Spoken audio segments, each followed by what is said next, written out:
Hello, welcome to Wednesday Chat with Eyistar. This week, Alex started showing up quietly for himself. It took small, intentional, unglamorous steps and noticed something unexpected. But then people reacted.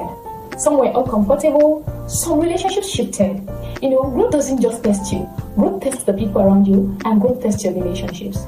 This week's story reveals something we rarely talk about. Growth can feel lonely before it feels rewarding. As Alex became more consistent and intentional, our relationship shifted, not because it was wrong, but because it was changing. And that's it.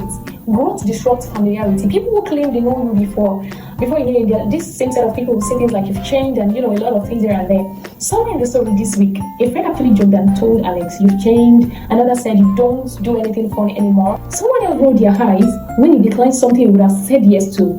But he knows that now that same thing will disrupt the habits he's actually trying to build. At first, Alex laughed it up, but slowly he started noticing the pattern. The version of him people were used to, the flexible, spontaneous, slightly inconsistent Alex had made others and some people, comfortable. He used to be predictable, but now it was slightly less available, slightly more intentional, slightly more guided with his time, and somehow that small shift discomforted some people in his life. This week's story is a side of growth that isn't talked about often, and we should talk about it. As Alex changed, the people around him reacted. They felt uncomfortable, some even pulled away. Here's the Wednesday chart. Growth can feel lonely before it feels rewarding. When you grow, you disrupt familiarity, you stop fitting into old patterns. And sometimes growth costs comfort before it brings clarity. And people feel it before they understand it. Because everything in their mind is, this person has changed and all of that. Whereas you're actually going through your own growth process. Growth may make you feel misunderstood for a season, and that's okay, very, very much okay.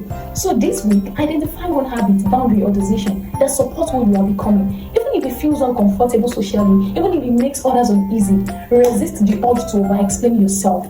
Growth doesn't always need permission. I will lie for you. And also, when loneliness shows up, ask yourself, am I lonely because I'm wrong, or because I'm actually growing, or because I'm becoming?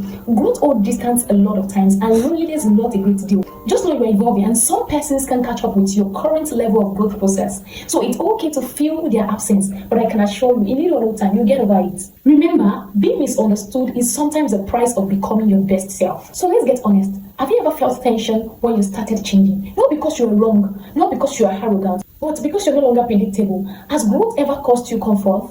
And where do you need to tolerate misunderstanding for a season? Share your experience with me in the comment section. I would love to read them. And by the way, is there someone who is currently shifting or drifting away from you, or someone who walked out of your life just because you're growing? I would like to hear from you. Drop your comments by using the comment section. I'll see you again next week on Wednesday Chat with Eyistar. Bye.